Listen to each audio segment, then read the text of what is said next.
Welcome everybody, my name is TTB and I play a lot of Mechwarrior games. So here are my top tips on how to plan and fight like a true Mechwarrior of Clan Smoke Jaguar and dominate the fight against the inner fierce rats. If you have any questions after watching, feel free to hit me up with your local Compstar HPG. My contact information will be at the end of the video. Let's talk about planning and management first.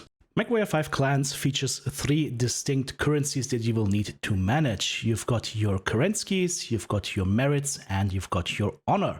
Now, Currencies in gold, these are basically your actual currency bucks. This is money that you use to buy mechs, buy equipment, buy weapons systems.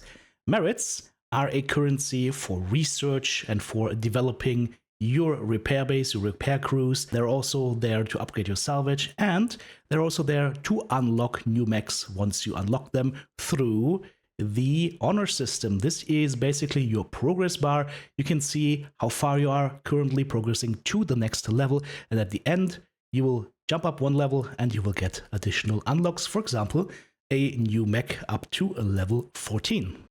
My first tip is to build mechs to be role specialists. I mean, sure, you can run your star with 5s with army knives equivalents that can fight to some degree at every range and be great at nothing but mediocre at everything, but I can guarantee you, you will see stark differences in power levels once you specialize.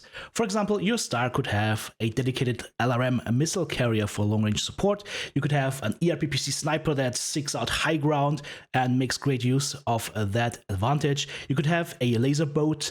Boat in this case always means carrying one certain type of weapon only, to the exclusion of everything else. And then you could have, for your last 2 mechs, for example, 2 skirmishers that are equipped with small lasers and SRMs and extra armor to clean up anything that comes close. This specialization also helps you keep things simple. Instead of worrying about 4 different weapon systems, some of which are direct hit scan weapons like lasers, some of which are projectile weapons that might have an arc or projectile drop, and then you add in some machine guns with short range and some extreme range, you just worry about 1, 2, or maximum 3 weapon systems, and that keeps your head free to be looking, moving, and shooting on the battlefield. Just to illustrate this point, I have 2 Timberwolves right here. One is a standard build, the other one is a custom build that I made. The standard build comes with 2 machine guns, 2 ER large lasers, 2 ER medium lasers, 1 medium pulse laser, and an LRM 20. So that allows you to be effective at any range, right? You got the LRM 20 and the ER larges for long range. You got your mid-range firepower with the ER mediums and the medium pulse. And for close range, you have the 2 machine guns. That is 1, 2, 3, 4, 5 different weapon systems to juggle. If you specialize, you could have something like this, which is a medium range skirmisher. It's running 8 medium pulse lasers. It's more of a medium range skirmisher that can still reach somewhat into the longer range, but it only uses 1 weapon system, has a lot of cooling, and some extra armor throughout the mech as well. The point is, this is going to allow you to just use 1 weapon system. You can pinpoint fire at any range that is within maximum range, no problem, and destroy enemy mechs very quickly. Whereas with the standard loadout, yes, you could argue you have a little bit more maximum range, but as soon as it is about killing mechs fast, this will take longer. Even though it is listed as more firepower, this will take way longer to kill a mech because of the spread nature of the LRMs, the different ranges that the weapon systems have, than a build like this, which just goes into its optimal range and just destroys. The next point I would like to make is, do not forget about armor pods. Armor pods are amazing. Here we have a Timberwolf, a side torso, 50 front armor, 14 rear armor by default on this Timberwolf N omnipod right torso. Let's go ahead and go to add a component, and we're going to add ferro armor pods. These exist in 3 variations, or armor pods in general. There's also normal armor, of course, but they also have armor pods. You have a 1 ton variation, a 0.5 ton variation, and a 0.25 ton variation. And you can add them to your components or to your omnipods to increase the armor, which of course means more health, means more staying power in the fight, and less chance of your armor being breached and then your components being destroyed or your components being blown off. So if I move this ferro armor pod into this general slot right here, 50 and 14 are standard values. Boom. 77.5 front armor, 24.9 back armor. So we basically increased our front armor by 50%, and we also added a nice chunk of armor, almost like 70% on the back as well. Huge increase for just 1 ton investment. So if you have a little bit of tonnage available, think about not adding extra weapons sometimes. Think about also making sure that you have enough defensive so those weapons can keep going, because the missions are long and the enemies are aplenty. You are fighting hordes of enemies, so a little bit extra defense can go a long way in keeping your mech safe. If you build a mech that runs ammo-based weapons exclusively or mainly, my recommendation is to go to the barracks, hop into the training simulator, open up the training map, and check out to see how much ammo you're actually bringing and see how it feels after a couple of shots to determine if the ammo is actually going to last you the whole mission. It also allows you to test out how hot your mech's gonna get, and it allows you to test your mech against different targets. I'm not gonna show the targets now. The only thing I wanna show you is I'm gonna be shooting here a little bit, and I see, well, my 270 missiles that I have are going down quite a bit from my 4 SRM-6 Artemis, and as you can see, we are almost already at half capacity after literally shooting 5 or 6 times. So clearly, this is not enough ammo for a full mission. So use the training grounds, use the simulator to plan ahead and make sure that you're not bringing too many weapons and not enough ammo, because that will be a very sad affair indeed. And also don't forget, guys, there's also always the shooting range, which is literally what it says. It is a shooting gallery of mechs. Some are stationary, some are moving, some tanks here as well, and some aircraft. That way you can test out your weapon systems against a plethora of different enemies without actually having to risk anyone's life or limb. And like I said, it will also allow you to test out your weapon loadouts and ammo loadouts. So for example, if we say we wanted to brawl down this Atlas in our tiny Kit Fox right here, let's say we were close but not too close. Let's see how many shots it would take us to take him down. There is 1, there is 2, remember what I told you about boats? And there is 3, so 3 shots from a Kit Fox to destroy an Atlas. However, as we've already determined, that will have to likely go down because we do not have enough ammo on this mech to be able to sustain this. So this really gives you a nice idea of how your mech is gonna work and how effective it's gonna be in the combat. And of course, since this is a Mechwarrior game, you can customize your mech paint jobs and give your mechs distinctive names. This, for example, allows you to easily select the correct mech for the mission without checking the build first. So, for example, if I want to go ahead and mark my Timberwolf right here with my medium pulse lasers as my skirmisher, I would go to modify that mech, and then we could edit the camouflage pattern. For example, if I feel like a special snowflake, we can just add a snowflake pattern. And of course, we can customize the colors to our heart's intent. So if you want to be that very special snowflake, there you go. Now you're rocking purple and the enemies will not know what hit them. But what I also said is you can go ahead and rename the mech, and you can do this easily by pressing edit name. And now we can, for example, say MPL skirmisher, and you add that. And now you will see right here under the type of the mech, it will have your designation. So that way you know that this mech is going to be your medium pulse laser skirmisher. That keeps organizing your mechs around a little bit easier once you have like 20, 30 mechs standing around. That way you don't confuse things and don't bring a knife fighter to a long range gunfight. My next tip is regarding mechs and mech omnipods. Mechs on the one hand get unlocked by progressing your rank tiers. Mech omnipods on the other hand are unlocked through mech experience awarded for playing the mech and completing milestones, for example destroying 20 light mechs with a particular mech. So if you were, for example, to go to the marketplace right now into battle mechs and go to unlock, we could see that we currently can unlock the Shadowcat for 225 merits.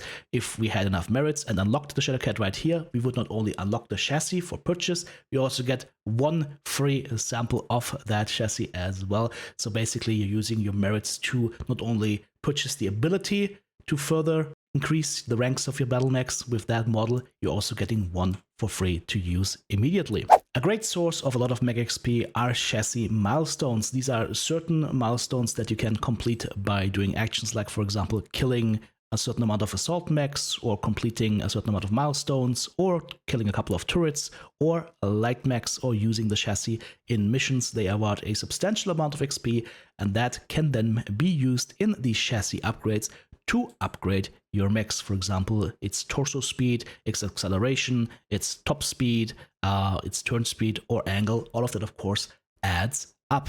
Since we're now talking about research, let's stay on this topic. Now, research works in Mechwarrior 5 clans by utilizing mech, weapon and equipment salvage that you get from missions to improve certain aspects of your mechs, weapons and equipment. And you can improve the rate of research by just adding more scientists, by improving your labs, and by improving the rate of salvage that you get per mission. So right here we can requisition extra scientists that will allow you to research faster by generating more science points. You can upgrade your science lab, which will basically give you more research per scientist per cycle of the game. And of course, you can also upgrade your salvage operations. For example, if we offer 45 merits right here, we're able to increase our salvage claim from 480 components per mission up to a total of 510 components per mission, which doesn't sound like much, but it adds up, especially since you're going to be playing a lot of missions. As far as research is concerned, my recommendation to you is that the best goals for early research include things that make your mech live through more enemy fire, and that means structure damage reduction and armor damage reduction. These are quite pricey in the mech components area, but they're definitely well worth it. Then of course you can go ahead and do research into your favorite weapons. For me, that is ER lasers. So as you can see, I've already completed a couple of those to make my ER lasers range further, do more damage, and, for example, increase the cooling of our mech a little bit more as well. Here's a big tip. If you can aim very well, heavily invest into ER lasers, build your mechs accordingly, build laser boats. Don't forget enough cooling, of course, and cooling research, but you will have mechs that just do amazing pinpoint burns, level 2 shot or 3 shot the whole opposition. We've already touched on it, but of course, again, chassis milestones add massive mech XP that you can then use to not only unlock all the omnipods, you can also use it to improve the mech through your chassis upgrades. And those, do not sleep on those, especially on, let's say, the more heavy and assaulty mechs of the spectrum. Extra top speed is really important, or the ability to turn more quickly or to turn your torso more quickly is also really important. So don't sleep on that, guys. It is free. You only have to play the mech, use the mech XP that you get from the milestones from playing the mech, and increase your mech's efficiency. Next up are the barracks, and if you look aside from the fact that Naomi is kind of standing in front of the beer fridge right here, we can use the barracks to great effect. So make sure to check the barracks after every mission, because your pilots also gain experience and you have to level up your pilots. My recommendation is to focus on leveling evasion first. Evasion increases the chance of evading enemy attacks or enemies basically just missing you. Really, really important to have, because if you don't get hit, you don't take damage, you can keep on fighting longer and hopefully not have your mech destroyed and or crippled at the end of a mission. So my recommendation is increase evasion first, then work on the pilot's strengths. For example, for Jaden, energy range is very interesting. Or if you plan to go into missiles, well, go missiles first. Or if you want to go with big Dakar autocannons, ballistics cooldown sounds like a great idea. But first, like I said, I recommend to pull up evasion. Melee is the least important point, unless you prefer to have mech fisticuffs. It's the least important area of improvement for your pilots. And also be aware, if you go close range and start punching mechs, those mechs will punch back if they have arms, and the inner sphere tends to punch a little harder. Not only should you go ahead and increase your pilot's skill levels, you should also pay attention to which skills they're good at. For example, let's click on Naomi for a change right here, and we see, well, she seems to be good with missiles. She gets extra range, extra missile spread decrease, and extra heat management. So she might be really good for that, remember, end of the line long-range missile support mech. If you look at Mia, for example, she gets some bonuses to ballistic range and velocity and ballistic cooldown, so maybe she is really good with a ballistics-focused mech. So keep an eye on what your pilots are good at. Get to know them. It is not a bad thing to do, and then improve their skills accordingly and put them in mechs where they can apply those skills to the maximum effect. At higher skill levels, you will also be able to select affinities. Affinities are up to 5 different selections that you can make that increase the affinity that you have to a certain weight class or a certain mech and increase the skills of your pilot by a certain factor. For example, for Jaden, I have selected Assault Mechs that gives me a 1.1 modifier on all those skills, and I've selected the Direwolf for another 1.2 modifier whenever I'm playing a Direwolf, and yes, those do stack. It really pays to plan this ahead of time, guys, because currently you cannot deselect affinities, you cannot change them, so whatever you select here sticks, so make sure you think about before you select your affinities.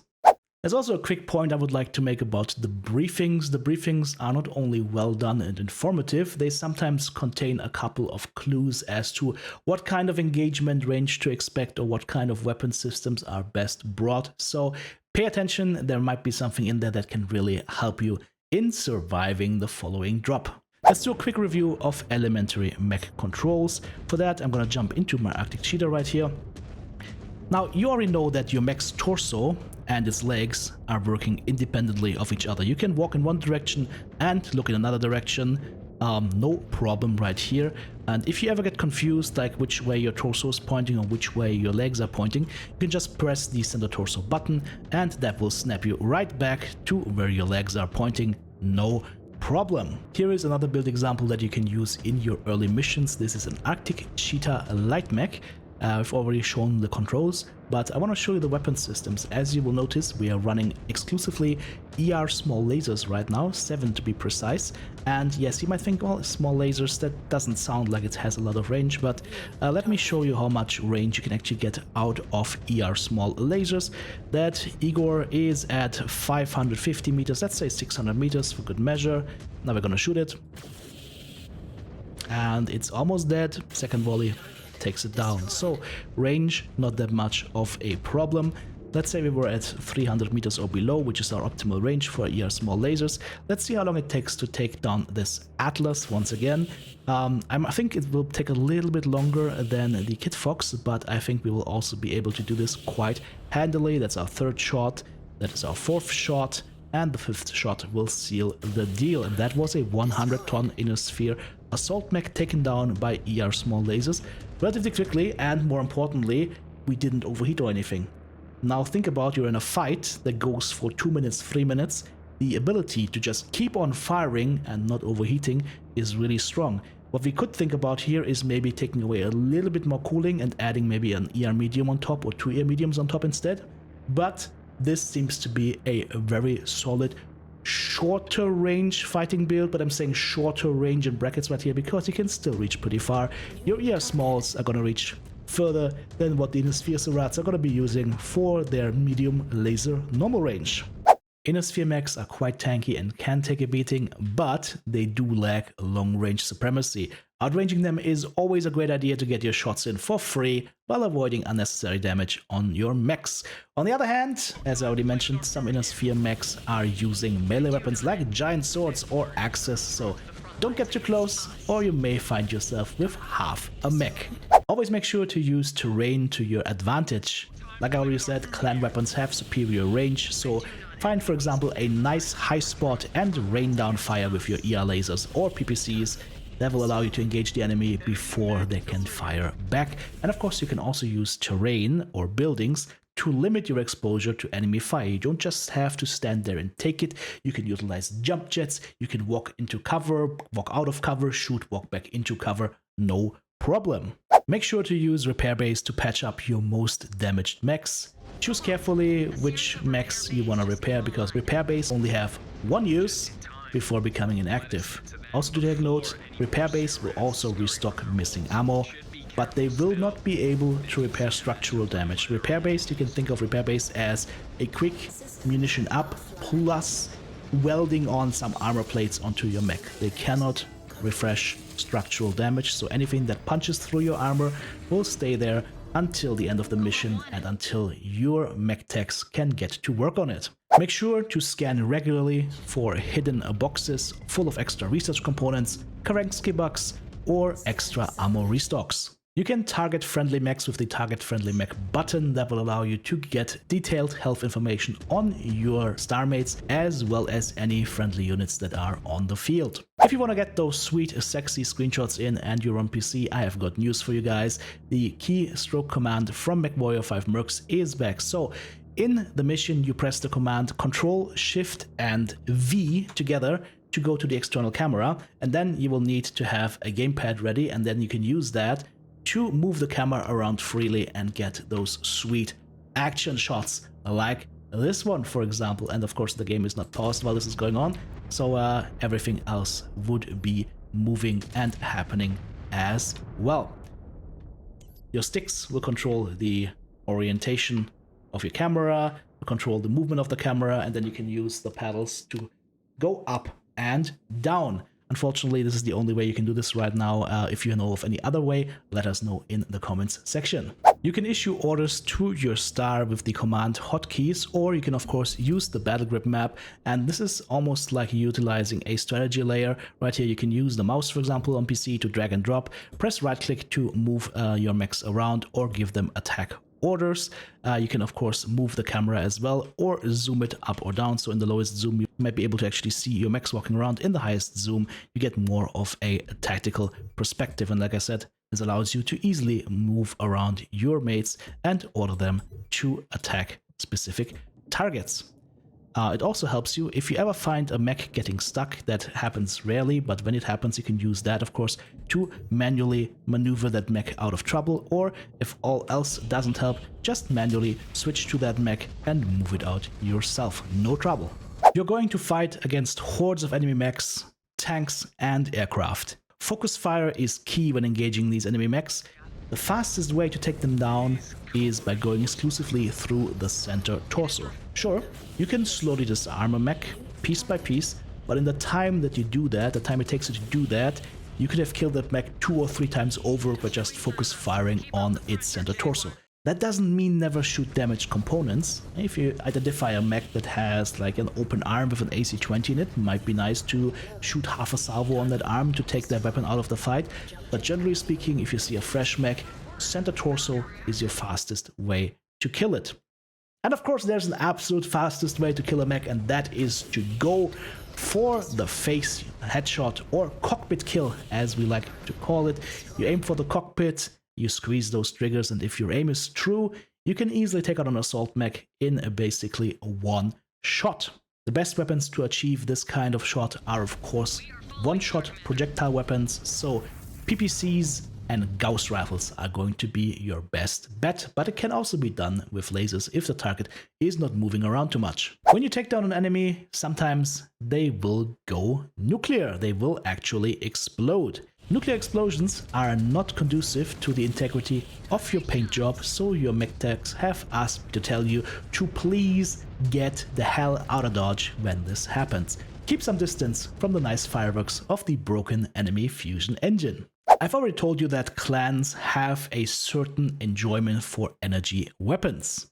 Energy weapons, unfortunately, while they do not use any ammo and are very effective, they're also causing a lot of heat to be built up in your mech. Energy weapons are hot, but if you stand in water, you basically end up having a water-cooled mech with godlike heat dissipation. Fire everything, heat is no longer a concern.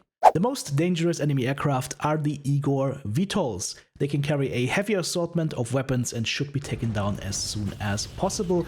Here is how you can easily take them down. Aim for the 2 jet engines, those are its weak spots. And I know you're going to ask for it because I've shown you this build already. This is the Arctic Cheetah build that uses the small lasers, guys. Try it out, that will easily take you through the first couple of missions. No problem, works like a charm, and it is super effective at taking down anything and everything the game throws at you. That was a lot of information, so let's talk about some bonus tips to top it off with. If you're coming from the tabletop and you've never played Mechwarrior 5 Mercs or Mechwarrior Online before, you will find that things work a little bit different compared to what you know from the tabletop version. The game in essence is a shooter simulation. Direct fire weapons and mass weapon loadouts, for example the 8 medium pulse laser build on the Timberwolf I showed you, are extremely effective. That doesn't mean that you cannot play your beloved tabletop lore versions of the mechs, but they will be weaker than what seasoned players will field. That leads directly into my next tip. Mechwarrior and Battletech is in essence a mech building sandbox. Sure, I will tell you what I think works best, what's most effective at destroying the opposition, but please, please, don't make this mistake. Don't be afraid to experiment. Come up with your own loadouts, try them out, and have fun with the variety and ingenuity you can bring to the battlefield with each different mech loadout. There's so much to explore and try out, so don't let yourself be limited by anyone. Speaking about anyone, do you have friends? Well, I really hope you do have some friends. Get them into your star and play together with them. It's great fun, allows for some crazy combinations together, and really, really good coordination. This is going to be an awesome experience for all of you. And my final tip, now you've played Mechwarrior 5 Clans, you enjoyed the heck out of it, and now you want to measure up your mech skills against some real pilots? Why not try out Mechwarrior Online? It's a game developed by the same guys that made Mechwarrior 5 Clans, by PGI. It's been around for years and it's still receiving updates to date. It is free to play, so there's no risk. Just get in there, try it out, and see if you like it. The link is mwomerks.com. Well, that was a lot. If you found out some cool tricks that I didn't mention, share them with the community by posting them in the comments section below. And now, as promised, how can you get a hold of me if you want to ask me questions, want to show me your builds, want to ask about build ideas, or just want to hang out and have some fun? You can visit me at my YouTube channel, linked in the video description, or of course you can join me on my live stream on twitch.tv/TheRealTTB, and then we're gonna have a lot of fun together. Now go forth, Mechwarrior, and may Kerensky guide your path.